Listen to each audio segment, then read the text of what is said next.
Le paradoxe de l'absurde, tel que formulé par Albert Camus, interroge la quête humaine de sens face à l'indifférence apparente de l'univers. Camus postule que l'absurde naît de la confrontation entre nos désirs innés de comprendre et l'absence de réponse que le monde nous offre. Cette tension crée un malaise existentiel, un vide que l'on cherche désespérément à combler. Mais la question demeure. La vie a-t-elle un sens intrinsèque ou est-il de notre responsabilité de lui en attribuer un? Camus suggère que l'expérience de l'absurde surgit lorsque l'individu prend conscience de la futilité de ses actions quotidiennes. Ce sentiment d'écœurement naît de la répétition monotone des tâches, des rôles sociaux imposés et des attentes culturelles. L'homme, en quête de sens, se heurte au silence déraisonnable du monde, réalisant que ses efforts pour trouver une signification ultime peuvent être vains. Face à cette prise de conscience, deux réactions principales émergent. La première est le suicide philosophique, où l'individu, incapable de supporter l'absurde, se tourne vers des croyances religieuses ou des systèmes de pensée qui promettent un sens transcendant. Cependant, Camus critique cette approche, la qualifiant de fuite, une tentative d'évasion face à la réalité brute de l'existence. La seconde réponse est la révolte, une acceptation lucide de l'absurde qui pousse l'individu à vivre pleinement l'instant présent. Camus propose de transformer cette reconnaissance en source de liberté et de passion.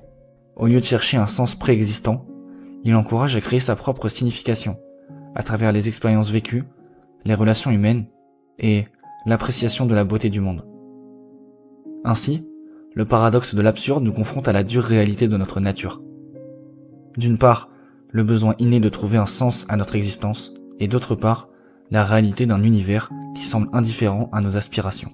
Cette tension nous invite à réfléchir sur la manière dont nous choisissons de vivre face à l'incertitude, sur la valeur que nous attribuons à nos actions et sur la liberté que nous avons de créer notre propre signification dans un monde dénué de réponses définitives. L'éthique conséquentialiste est une approche morale qui évalue la moralité d'une action en fonction de ses conséquences. Selon cette perspective, une action est considérée comme moralement juste si elle produit des résultats bénéfiques, tandis qu'une action reproduisant des conséquences nuisibles est jugée moralement mauvaise. Cette approche se distingue des théories déontologiques, qui se concentrent sur la moralité intrinsèque des actions indépendamment de leurs résultats, et des éthiques de la vertu, qui mettent l'accent sur le caractère et les intentions de l'agent. Le conséquentialisme trouve ses racines dans l'utilitarisme, une théorie morale développée par les philosophes tels que Jeremy Bentham et John Stuart Mill. L'utilitarisme postule que la moralité d'une action est déterminée par sa capacité à maximiser le bonheur ou le bien-être général. Bentham, par exemple, proposa le principe du plus grand bonheur pour plus grand nombre, qui suggère que les actions devraient être évaluées en fonction de leur capacité à augmenter le plaisir et à réduire la douleur au sein de la société. Cette approche implique un calcul des conséquences, où les bénéfices et les inconvénients sont pesés pour déterminer la meilleure action à entreprendre. Cependant, le conséquentialisme soulève plusieurs questions complexes. L'une des principales difficultés réside dans la prévisibilité et la mesure des conséquences. Il est souvent ardu de prévoir avec précision tous les résultats d'une action, en raison de la multitude de facteurs imprévisibles qui peuvent intervenir.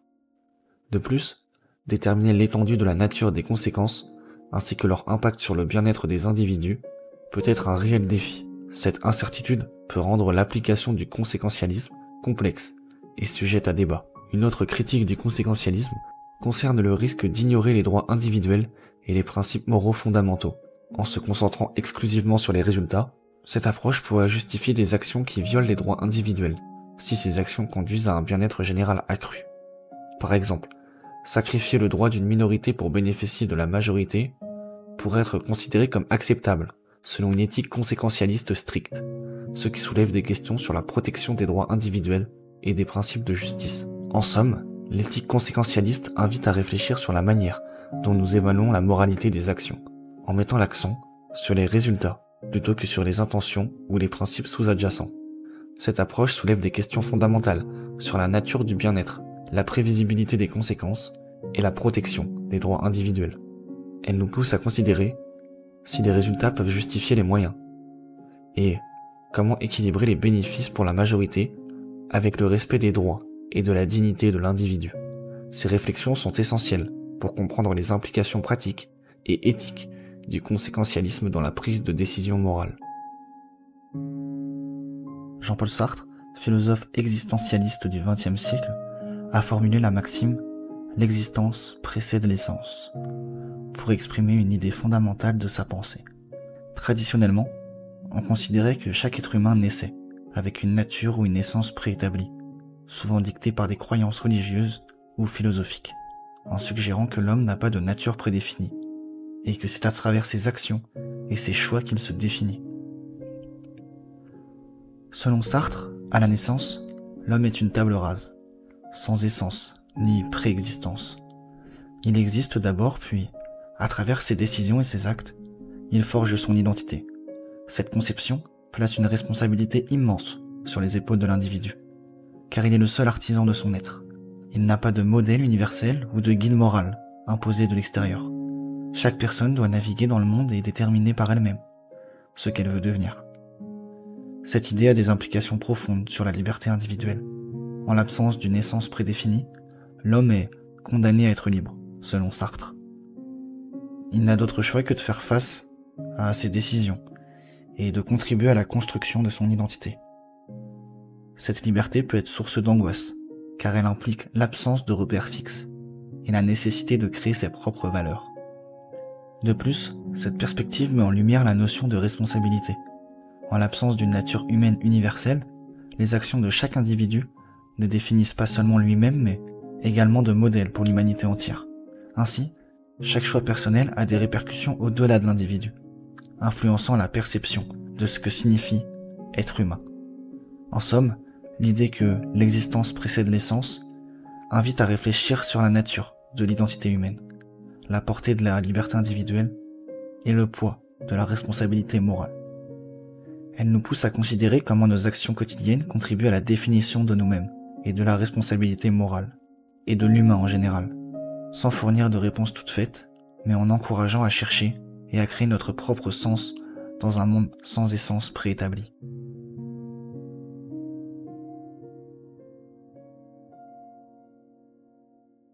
L'homme doit-il évoluer au-delà de sa condition biologique ?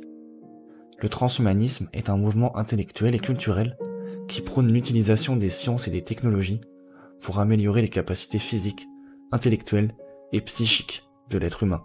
Cette idéologie suggère que l'homme ne devrait pas se contenter de sa condition biologique actuelle, mais chercher à la transcender en exploitant les avancées technologiques. Le terme transhumanisme a été introduit par le biologiste eugéniste Julian Huxley en 1957, qui le définissait comme l'idée que l'humanité pouvait et devait évoluer au-delà de ses limites actuelles par l'application de la science et de la technologie. Le transhumanisme s'appuie sur la convergence de plusieurs domaines technologiques, notamment la nanotechnologie, la biotechnologie, les technologies de l'information et les sciences cognitives. Ces disciplines offrent des perspectives inédites pour modifier et améliorer la condition humaine. Par exemple, les manipulations génétiques pourraient permettre d'éliminer les maladies héréditaires, tandis que les nanotechnologies pourraient réparer les cellules endommagées. De plus, les implants cérébraux pourraient potentiellement augmenter les capacités cognitives, et les interfaces homme-machine pourraient faciliter une interaction directe avec les systèmes informatiques. Cependant, cette quête soulève des questions éthiques et philosophiques profondes. Le concept de liberté morphologique est central dans les débats transhumanisme.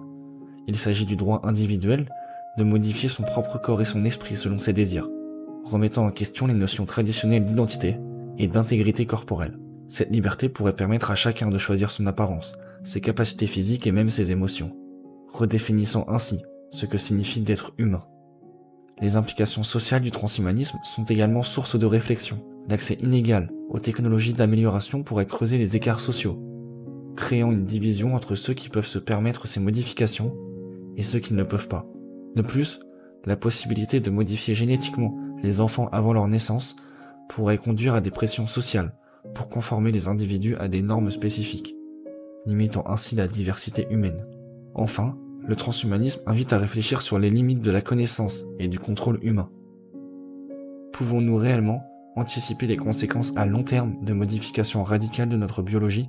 Sommes-nous prêts à assumer les responsabilités associées à la création d'êtres humains modifiés technologiquement ? Ces questions nous poussent à considérer avec prudence et sagesse. Ces questions nous poussent à considérer avec prudence et sagesse les directions que nous nous poussons à prendre pour l'évolution de notre espèce. En somme, le transhumanisme nous confronte à des dilemmes fondamentaux sur la nature de l'humanité, l'éthique de l'amélioration et les conséquences sociales de l'utilisation des technologies pour modifier notre condition biologique. Il nous pousse à réfléchir sur jusqu'où nous sommes prêts à aller pour transformer notre corps et notre esprit. Le solipsisme, du latin solus, signifiant seul, et ips, signifiant soi-même, est une position philosophique qui interroge la nature de notre connaissance et de notre réalité. Cette doctrine soutient que la seule certitude que nous possédons est une existence de notre propre conscience, remettant en question l'existence du monde extérieur et des autres esprits. En d'autres termes, le solipsisme postule que tout ce que nous percevons et expérimentons ne pourrait être que le produit de notre propre esprit, sans réalité objective en dehors de celui-ci. Cette perspective trouve ses racines dans les travaux de René Descartes, notamment dans ses méditations métaphysiques. Descartes, en cherchant une base inéluctable pour la conscience, en est venu à douter de tout ce qui pouvait être mis en question, y compris l'existence du monde extérieur et des autres individus. La célèbre maxime « cogito ergo sum », je pense donc je suis, exprime cette certitude de l'existence du soi, pensant comme un point de départ pour reconstruire le savoir. Cependant, cette approche conduit à une forme de solipsisme, où l'on ne peut être certain que de sa propre pensée. Au-delà de Descartes, d'autres philosophes ont exploré cette notion. Georges Berkeley, par exemple, a avancé que l'existence des objets dépend de leur perception par un esprit. Selon lui, être, c'est perçu, suggérant que la réalité matérielle n'existe que dans la mesure où elle est perçue par une conscience. Cette idée soulève des questions sur la nature de l'existence indépendante des objets de l'autrui. Le solipsisme invite à une réflexion profonde sur la nature de la réalité de ces connaissances. Si nous ne pouvons pas être certains de l'existence des autres esprits, ou encore du monde extérieur, cela remet en cause la possibilité de communication authentique. Comment pouvons-nous comprendre les expériences et les émotions des autres si nous doutons de leur existence réelle? De plus, cela pose la question de la responsabilité morale. Si les autres existent que dans notre esprit, avons-nous des obligations éthiques envers eux? Cette réflexion a des implications sur notre perception de la réalité quotidienne. Par exemple, des avancées technologiques telles que la réalité virtuelle et les environnements immersifs peuvent nous amener à questionner la frontière entre ce qui est réel et ce qui est perçu. Les expériences de simulation ou de rêve peuvent également brouiller les lignes entre la réalité objective de notre expérience. En somme, le solipsisme nous pousse à examiner les fondements de notre connaissance et de notre perception. Il nous confronte à la possibilité que tout ce que nous savons et ressentons pourrait n'être qu'une construction de notre esprit, nous incitant à reconsidérer notre compréhension de l'existence, de l'autre et du monde qui nous entoure. La question du libre arbitre interroge la nature de nos décisions. Sommes-nous véritablement libres de choisir nos actions, ou sommes-nous soumis à des déterminismes qui orientent inéluctablement nos choix? Cette interrogation a traversé les siècles, alimentant les débats philosophiques et scientifiques. Le philosophe néerlandais Spinoza, au XVIIe siècle, a apporté une perspective radicale sur cette question. Dans sa Lettre à Schuller, Spinoza suggère que l'idée du libre arbitre est une illusion. Il compare l'homme à une pierre lancée en mouvement, qui croit se déplacer librement, ignorant les causes qui l'y ont conduite. Selon lui, tout, y compris nos pensées et nos actions, est soumis à des causes antérieures. Ainsi, nos décisions, loin d'être le fruit d'une volonté libre, seraient le résultat d'une chaîne causale, ininterrompue. Si nos actions sont le produit de causes antérieures, cela remet en question notre responsabilité morale. Sommes-nous réellement responsables de nos actes si nous n'avons pas le pouvoir de les choisir librement? De plus, cette vision peut influencer notre perception de la justice et de la punition, car elle suggère que les individus agissent en fonction de déterminismes qu'ils ne contrôlent pas. Il est essentiel de différencier la liberté, en tant que capacité d'agir selon la volonté, et le libre arbitre, en tant que faculté de choisir indépendamment toute cause. Spinoza propose que la véritable liberté réside dans la compréhension des causes qui nous déterminent. En d'autres termes, être libre ne signifie pas agir sans cause, mais comprendre les influences qui guident nos actions, et ainsi acquérir une forme de liberté intérieure. Cette perspective invite à une introspection profonde. Prenons-nous réellement nos décisions de manière autonome ou sommes-nous le produit de notre environnement, de notre éducation ou de nos expériences passées? Reconnaître les influences qui façonnent nos choix peut nous conduire à une meilleure compréhension de nous-mêmes. Cependant, accepter cette vision peut être déstabilisant, car elle remet en question notre conception de l'autonomie et de la responsabilité individuelle. La question de savoir si la société est une construction artificielle renvoie à une réflexion profonde sur l'origine et la nature de nos institutions. Jean-Jacques Rousseau, dans son œuvre majeure du contrat social, offre une perspective éclairante sur le sujet. Selon lui, l'homme n'est libre, mais partout, il est dans les fers. Cette observation met en lumière le fossé entre notre état naturel et les structures sociales complexes que nous avons édifiées. Jean-Jacques Rousseau postule que l'homme primitif vivait dans un état de nature, caractérisé par la liberté et l'égalité. Cependant, avec l'avènement de l'agriculture et la notion de propriété privée, des inégalités ont émergé, menant à la corruption morale et à la perte de liberté. Pour remédier à cette situation, Rousseau propose le concept de contrat social, une convention collective par laquelle les individus s'engagent à créer une société fondée sur la volonté générale et l'intérêt commun. Ce contrat social est présenté comme une solution à l'état de nature, visant à établir une association politique et légitime qui protège les droits et les biens de chaque individu. Il s'agit d'une construction délibérée, une réponse aux défis posés par l'évolution sociale et économique. Ainsi, la société, selon Rousseau, est effectivement une construction artificielle, née de la volonté collective de surmonter les défauts de l'état de nature. Cette perspective invite à réfléchir sur la nature de nos institutions actuelles. Sommes-nous toujours soumis aux structures sociales qui restreignent notre liberté individuelle? Le contrat social de Rousseau suggère que la légitimité d'une société repose sur sa capacité à refléter la volonté générale et à promouvoir l'égalité. Dans nos sociétés contemporaines, où les inégalités persistent et où le pouvoir est souvent concentré entre les mains de quelqu'un, pouvons-nous vraiment dire que ces principes sont respectés? En définitive, la réflexion sur le caractère artificiel de la société nous pousse à examiner la légitimité et l'efficacité de nos structures sociales. Cette interrogation est essentielle pour quiconque cherche à comprendre les fondements de notre organisation sociale et à envisager des alternatives plus justes et plus libres. La question de savoir si le bien et le mal sont des concepts absolus ou subjectifs a été au cœur de débats philosophiques pendant des siècles. Cette interrogation pousse à examiner la nature de la moralité, à comprendre si nos jugements moraux sont universels ou bien intemporels, à comprendre si nos jugements moraux sont universels, ou s'ils sont seulement façonnés par nos cultures, nos sociétés et nos expériences personnelles. Le relativisme moral est une doctrine philosophique qui soutient que les valeurs morales ne peuvent être évaluées objectivement. Selon cette perspective, ce qui est considéré comme bon ou mauvais dépend des normes, des valeurs ou des croyances propres à chaque culture ou à chaque individu. Ainsi, un acte jugé immoral dans une société pourrait être perçu comme acceptable, voire vertueux, dans une autre. Par exemple, certaines pratiques comme la polygamie ou les sacrifices rituels, considérés comme inacceptables dans certaines cultures, peuvent être vues comme des traditions, respectuées dans d'autres. Cette approche met en lumière la diversité des systèmes de valeurs à travers le monde et à travers l'histoire. Elle suggère que nos jugements moraux sont le produit de notre environnement social et culturel, et qu'il est difficile, voire impossible, d'établir des normes morales universelles, applicables à tous. Le relativisme moral nous invite ainsi à reconnaître et à respecter les différentes cultures, tout en nous interrogeant sur les limites de cette tolérance. Cependant, le relativisme moral n'est pas une critique. Certains philosophes pointent le risque de tomber dans le nihilisme moral, où aucune action ne pourrait être jugée objectivement mauvaise, quelle que soit sa gravité. Par exemple, des actes tels que la torture ou le génocide pourraient être justifiés au nom de traditions culturelles spécifiques. De plus, si chaque individu ou culture définit sa propre morale, comment pouvons-nous résoudre les conflits moraux ou promouvoir des droits universels, tels que les droits de l'homme? En opposition au relativisme, l'universalisme propose que certaines valeurs morales sont universelles et intemporelles.